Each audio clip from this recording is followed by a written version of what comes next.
Hello, everybody. Professor Barth here, Associate Professor of History at Arizona State University. Welcome to Part 4 of The World of Machiavelli. This is part of a larger playlist on the foundations of Western political thought.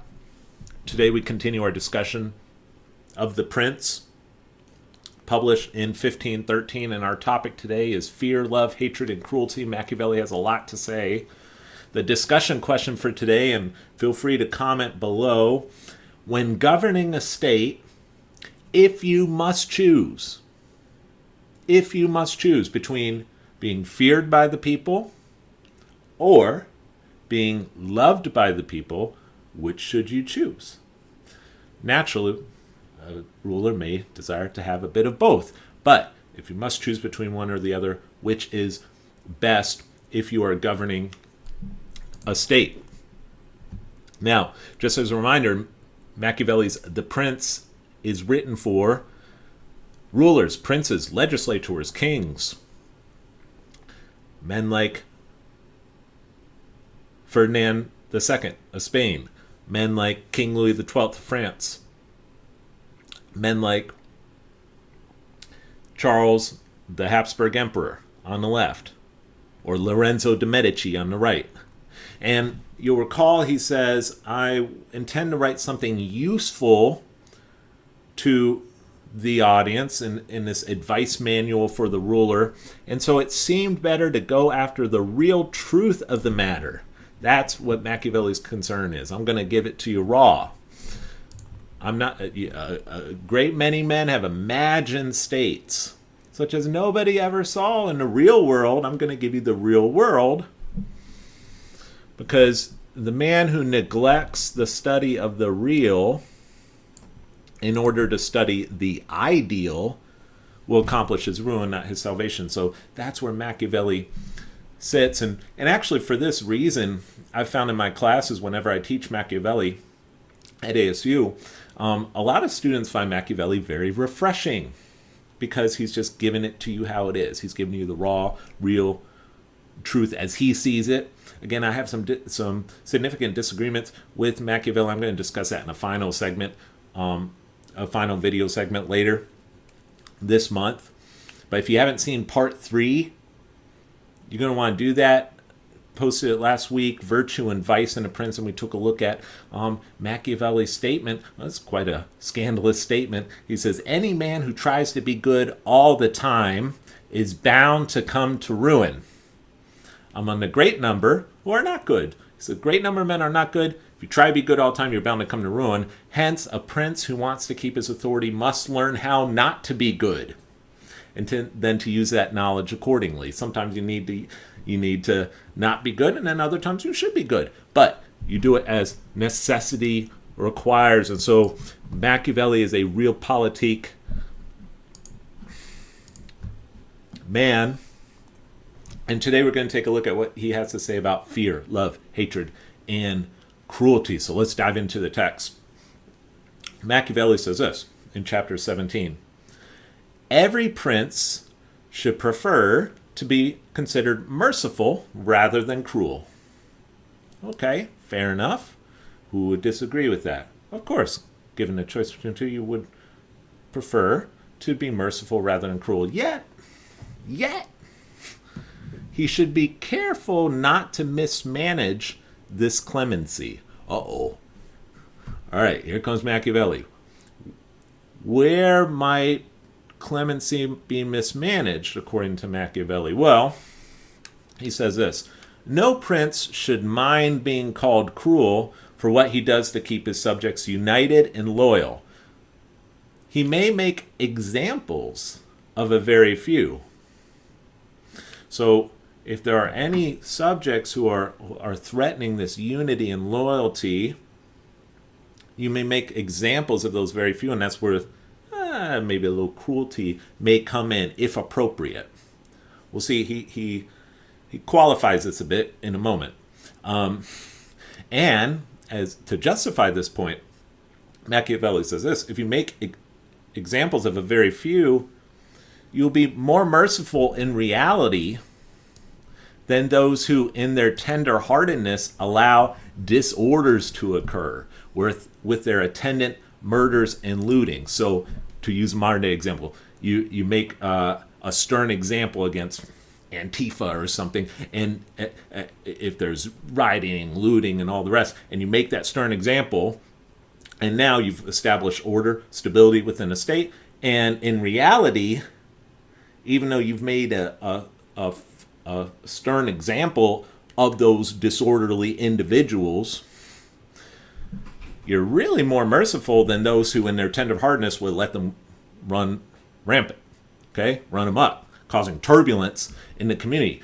Such turbulence brings harm to a community, Machiavelli says, while the executions ordered by a prince affect only one individual at a time. So Machiavelli would look at some of these disorders we've had in our own land, and he'd say, look, I've got an easy solution for you. Just make an example of a few of these people, and guess what stops? The turbulence will stop. The lootings and the murders and all their attendant disorders will stop, and you'll end up being more merciful than the man, the politician, the ruler, who out of tenderheartedness gave them a little slack and let them do their thing.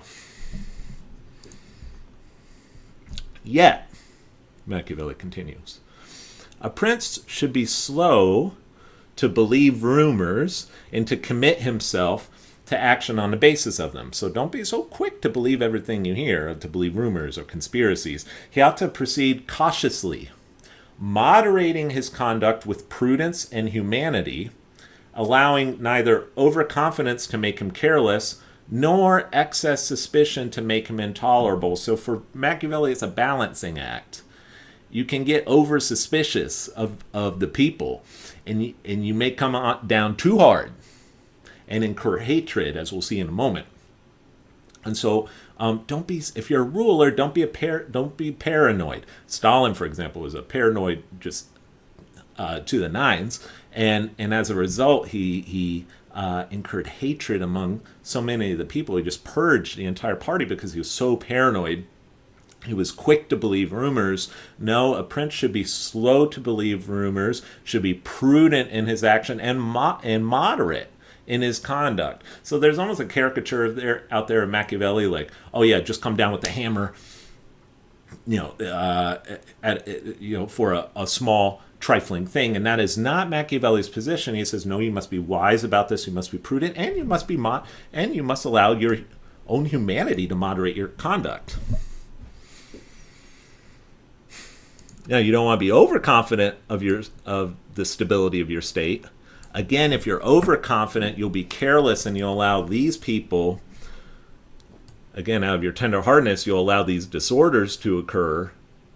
You'll allow the turbulence to occur. You don't want that.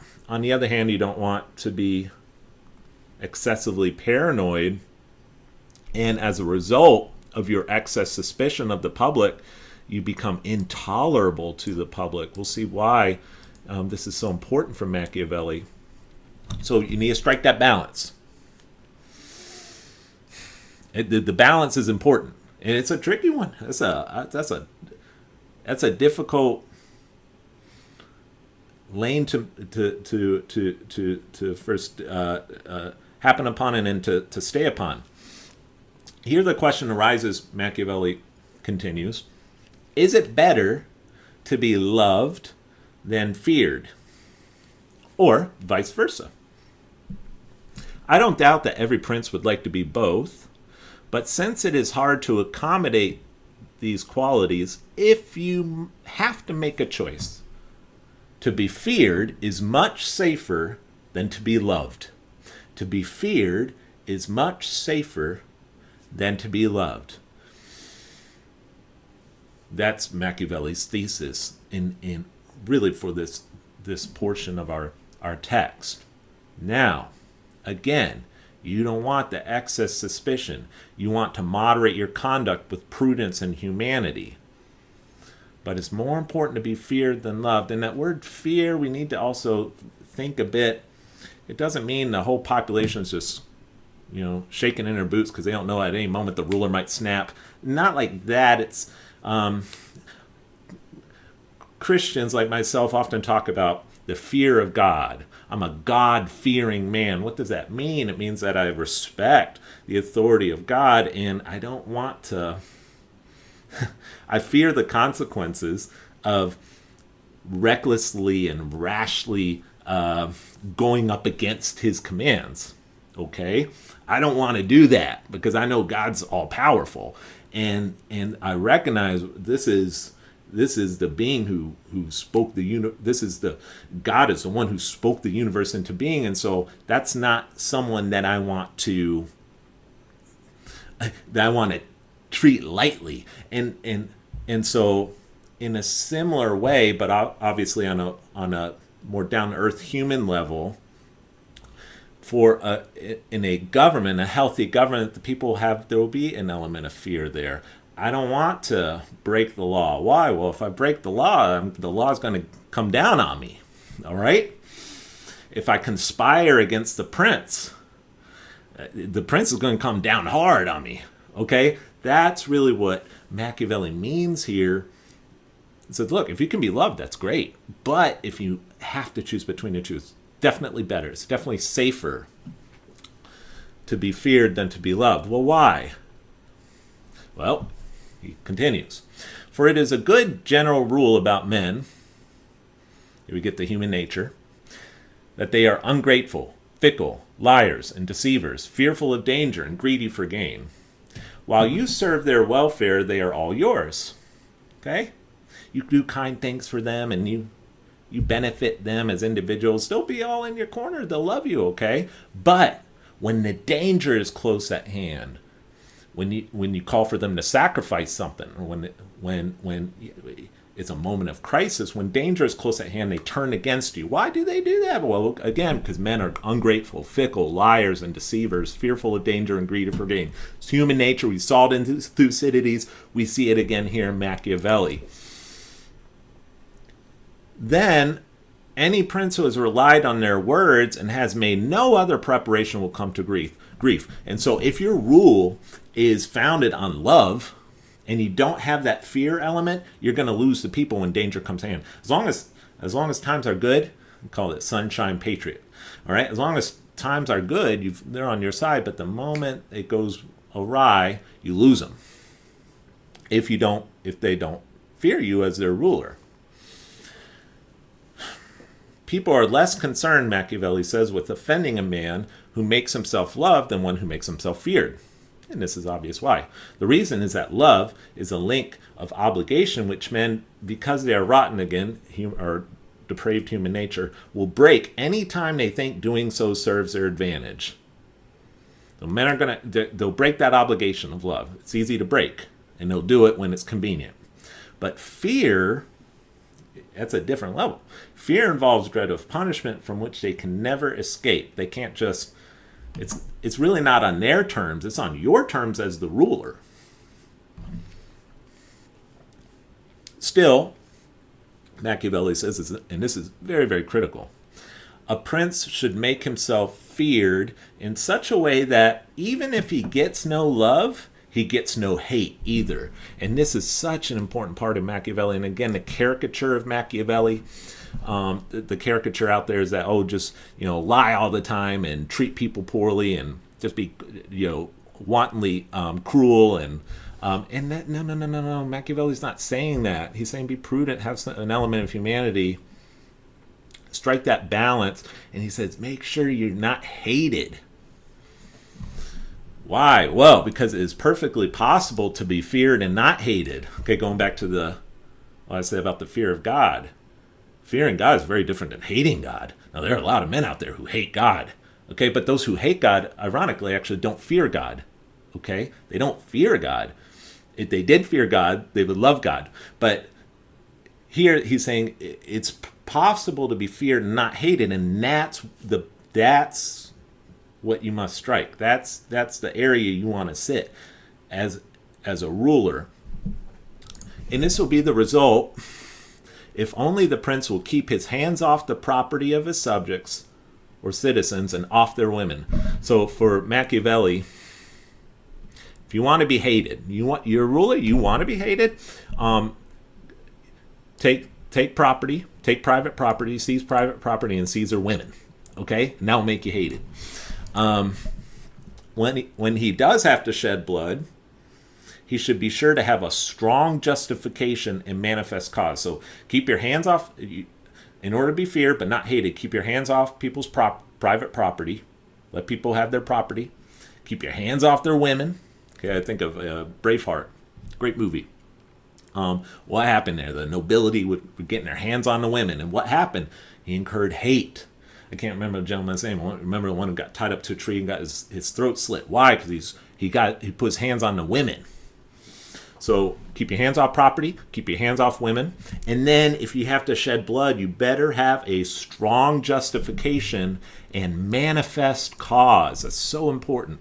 A strong justification and manifest cause. But a prince at the head of his armies and commanding a multitude of soldiers should not care a bit if he is considered cruel. So he says, there's one standard with your citizens at the head of the army. When commanding your army and your soldiers, you should not care a bit to be considered cruel. For without such a reputation, he can never hold his army together and ready for action. So in the military is a different game altogether. As an example, he points to Hannibal, the great general in Carthage during the Second Punic War. Among the marvelous deeds of Hannibal, this was prime: his inhuman cruelty, which, along with his countless other talents, the word Machiavelli uses there is virtù. Talked about virtù in a previous video. It really means prowess, flexibility. Along with his countless other talents, or virtù, made him an object of awe and terror to his soldiers. So Hannibal had the cruelty element and he had virtù. This made him an object of awe, made him one of the greatest commanders in history, actually. And without the cruelty, his other qualities would never have sufficed. So here, in a military context, you need the cruelty. The historians, Machiavelli continues, who pass snap judgments on these matters, admire his accomplishments, and at the same time condemn the cruelty which was their main cause. So, I love this line. Those historians, they pass snap judgments. They judge these rulers, or in this case, a general, Hannibal, for doing what was necessary for success, for stability, for the state, for war. Why? Well, historians work in the ideal. Remember what Machiavelli said, you want to study the real. If you spend all your time studying the ideal, it's going to lead to your ruin. Well, here historians have this tendency to study the ideal, and then they take that ideal and then pass snap judgments on historical actors, when in reality, on the ground, that general or that ruler made the correct decision. And there's so many examples of this in history. I won't even go through some of them, but very common among historians to pass those snap judgments on important figures in the past. Returning to the question of being feared or loved, Machiavelli writes, I conclude that since men love at their own inclination, but can be made to fear at the inclination of the prince, a shrewd prince will lay his foundations on what is under his own control, not on what is controlled by others. So again, if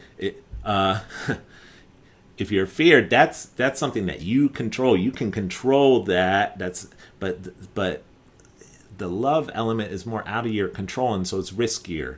It's better to lay your state on foundations that are under your own control. He should simply take pains not to be hated. And Machiavelli repeats it so often, actually, in this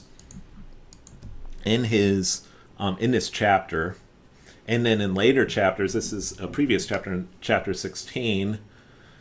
The thing above all against which a prince must protect himself is being contemptible and hateful. You want to guard yourself against two things: being contemptible and being hateful. The prince should try to avoid anything which makes him hateful or contemptible. Good advice. What does he mean by this?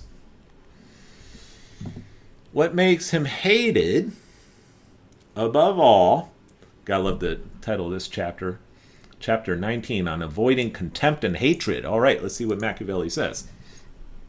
We've seen this already in a previous slide. What makes him hated above all is his confiscating the property of his subjects or taking their women. I would add to that actually taking the children.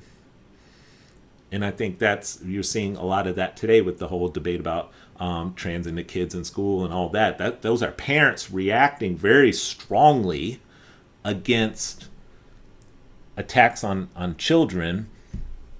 So you could add that maybe to this list of what will make a ruler hated over time: confiscating the property of subjects or taking their women. He must not commit these acts, since most men, if you don't touch their property or their honor, will live contentedly. So he said that's the fact. In most cases, in most societies, so long as you do not touch their property or their honor, which is another way of saying touching their women, they'll be content. Okay?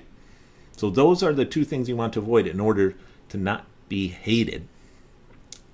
Then you have only to contend with the ambition of the few, because there will still be some who want to overthrow you, but that can be easily checked because it won't represent the interests of the masses.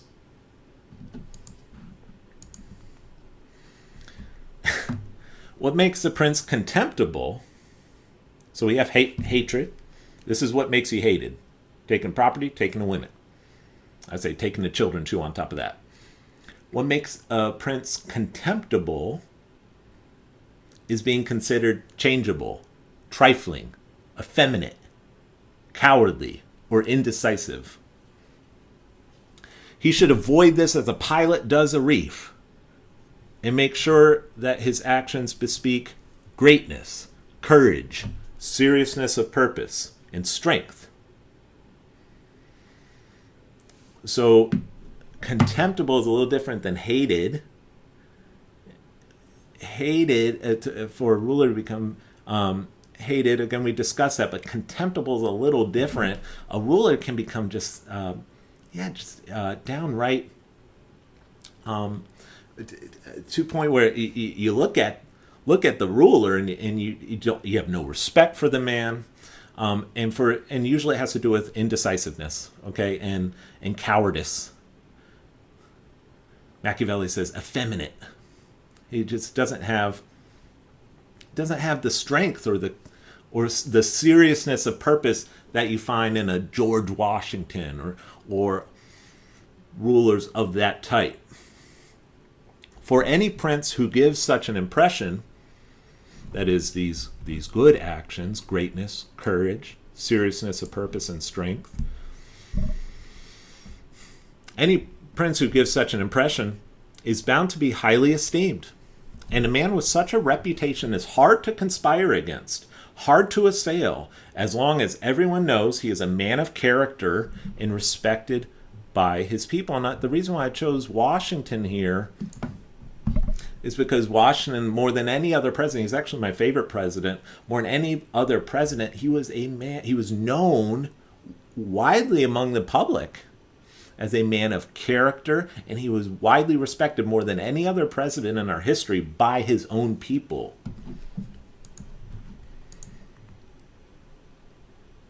One of the strongest counters that a prince has against conspiracies is not to be hated by the mass of the people.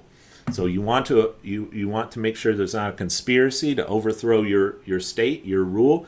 Don't be hated by the people. That's your best protection, because every man who conspires always thinks that by killing the prince, he will be pleasing the people. But when he thinks his act will enrage the people, he no longer has any stomach for the work, because the problems of a conspirator are enormous at best. Experience teaches us that of many conspiracies attempted, few turn out successfully. So don't be hated, don't be contemptible, and you'll avoid conspiracies against your rule. Thus, I conclude that a prince should not worry too much about conspiracies as long as his people are devoted to him. But when they are hostile and feel hatred toward him, he should fear everything and everybody. I put Justin Trudeau, of course, as an example of a changeable, trifling, effeminate, cowardly, indecisive ruler. But, thinking further back in history, Louis XVI, on the eve of the French Revolution, an indecisive figure. He didn't have that firmness. I don't have a photo or a portrait of him here. But he didn't have that decisiveness of purpose. He was contemptible. And he opened himself up to the actions of 1789 until his execution in January of 1793. Louis XIV, however, his great-grandfather, was not contemptible. Now, he was an absolute monarch. He definitely had the fear of the people, but he had a seriousness of purpose, and he had a strong state as a result. Well-ordered states and prudent princes have made every effort to keep the aristocracy from desperation and to satisfy the populace by making them happy.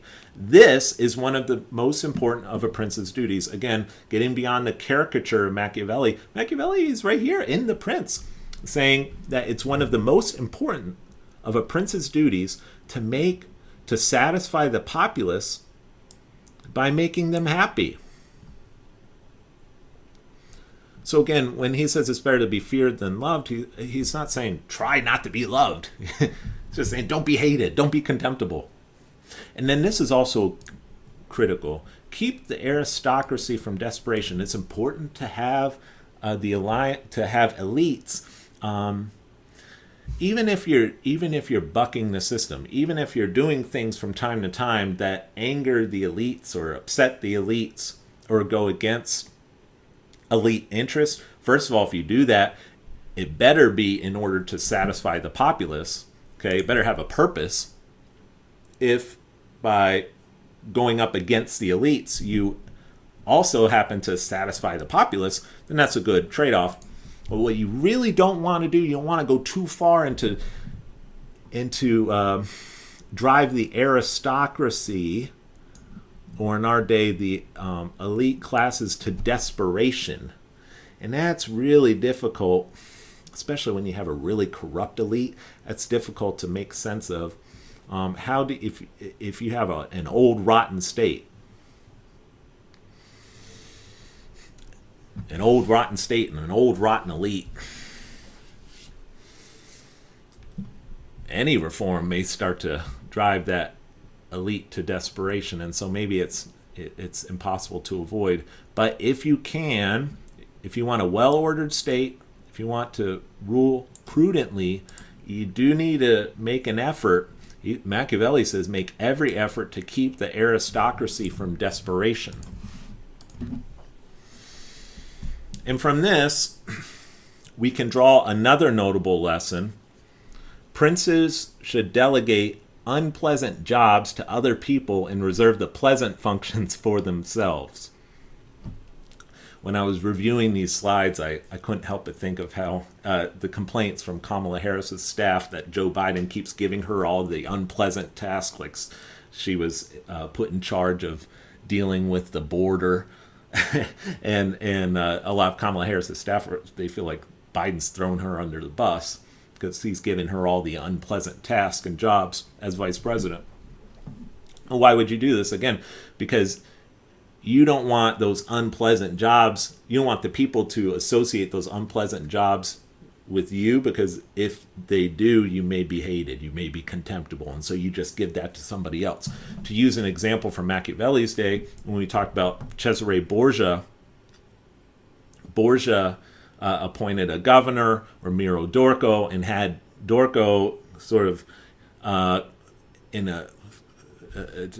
to establish order in a very firm and sometimes cruel manner. And then Borgia was able to point the blame at Dorco when the people got upset, and the people saw Borgia as rescuing them from this tyrant, and he ended up executing Dorco.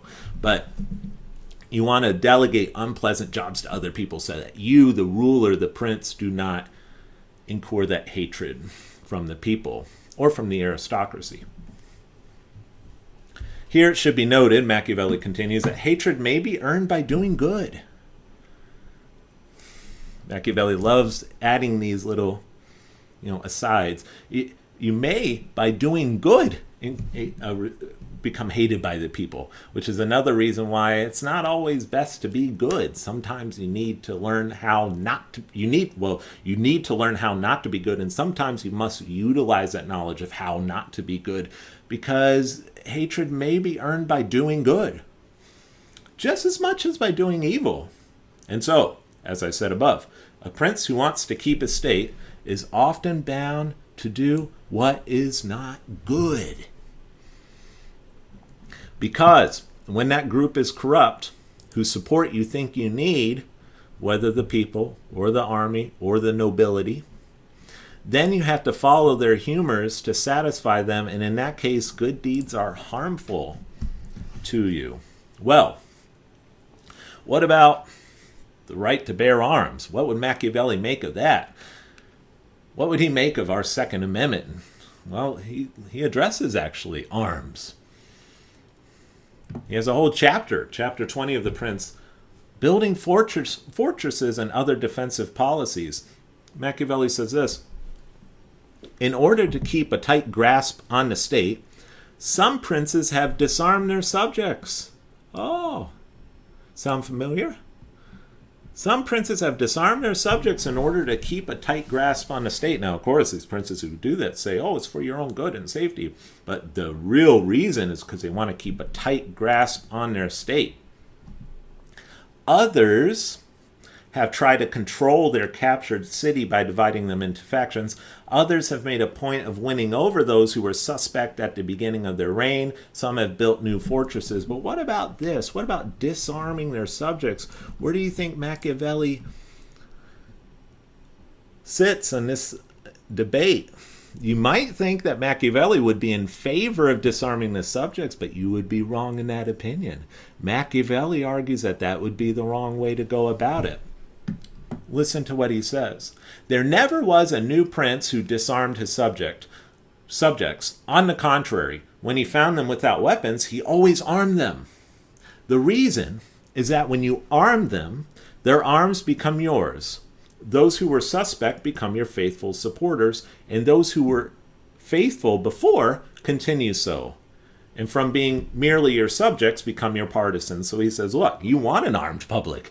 They will help defend your state. They will secure your state. They will provide order and stability to your state. That's an asset as a ruler. Naturally, you cannot arm all your subjects. Is that an endorsement of gun control? I'm not sure. Naturally, you cannot arm all of your subjects, but when those whom you have armed are well treated, you can consider yourself safer from the others. Those you select for special favor will think themselves obliged to you. But when you disarm them, here's the case against disarmament. When you disarm them, you begin to what? Alienate them. You alienate your subjects. You advertise your mistrust of them. Why else would you take their weapons? Why else would you disarm them? Other than you mistrust them. You don't believe that it's safe for them to have arms. You advertise your mistrust of them, which may come from your suspecting them of cowardice or treachery. Both these insinuations will raise hatred against you. And remember, Machiavelli says you must avoid hatred. If you take people's property, including their arms, if you disarm them, you will be hated by the people. And since you cannot remain unarmed yourself, so you notice these people who want to disarm the public, oh, they're well armed, aren't they? They have lots of arms. And since you, the ruler, cannot remain unarmed yourself, you'll have to turn to mercenary armies, the quality of which was discussed above earlier in this book. We didn't look at it here for this series, but he discussed how mercenaries, that's not really the way to go. You want the people within your state to be armed and to support you. That will bring stability. especially if you have, if they don't, so long as they don't hate you and so long as you're not contemptible. Do that and you're safe. That's pretty darn good advice, I think. The best fortress of all consists in not being hated by your people, in case you didn't get the message. However many fortresses you hold, if the people hate you, the forts will not save you. So avoid hatred, whatever you do. Machiavelli, part 4. Hope you enjoyed this video. We'll have 2 more. The next time we'll look at the importance of greatness and reputation in a ruler. And then we'll also, in that same video, take a look at the importance of fortune or luck, the significance of that as Machiavelli interprets it. And then I'll close with a really brief video giving my own thoughts on Machiavelli, which are a bit mixed. I think in the video today I was a little more favorable to Machiavelli than I was in a previous one. I was a little harsher on Machiavelli than the one on virtue and vice, but I'll give my opinion. You may have a different opinion. Almost certainly we'll have different opinions. Leave your comments below and let me know what you think of some of what we read from the great Machiavelli today. See you next time.